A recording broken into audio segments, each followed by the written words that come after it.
And the blockade has been a tremendous success. They said 2 days ago, we will open the strait. I said, no, we're not going to open the strait until we have a final deal. No, we want to open the strait. They said, we're not opening. We totally control the strait. That's President Trump in an interview just a short time ago addressing the U.S. blockade of Iranian ports.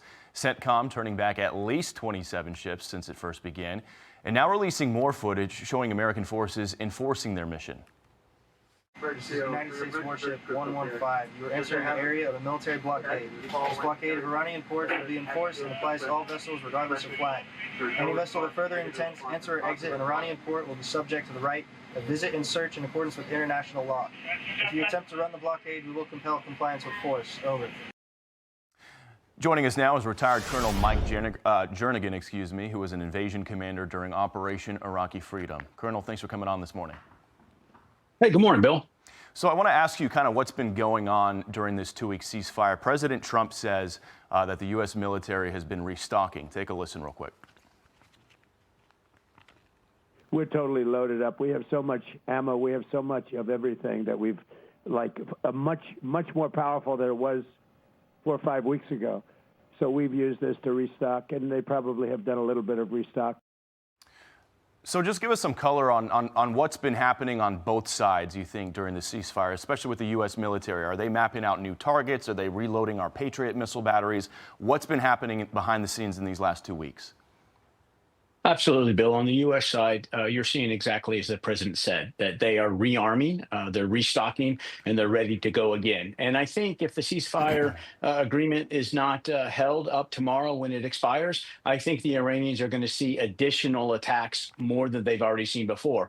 On the Iranian side, I see them trying to scramble for anything that they can do to try to maintain any influence. For example, the Indians had 10 ships that they announced came through the strait with an agreement the Iranians made. But this weekend, we saw 2 of them shot up by the IRGC. So I'm wondering if the Indians should get 20% back on their bandit fee they pay.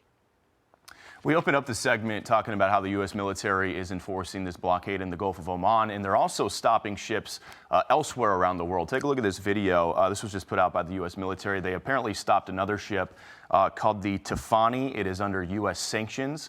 The State Department says this is a ship that was sailing from China to Singapore and that it had been twice loaded with Iranian oil before. So U.S. forces boarded it. Question everybody about the nationality of the ship. What does it say to you that, they're doing this not just in the Strait of Hormuz and in the Gulf of Oman, but in oceans around the world, looking for these Iranian ships, the so-called shadow fleet? I think it says that the United States government is putting their military force behind their Treasury Department sanctions. And that no place is safe for the Iranians. In the early days of the war, an Iranian ship was sunk by an American submarine. And so that's not far from their minds. And so as their ships are in different parts of the world, but are flagged, and in this case, previously sanctioned for carrying illegal cargo, the United States Marines, the United States Navy are able to go anywhere and get them.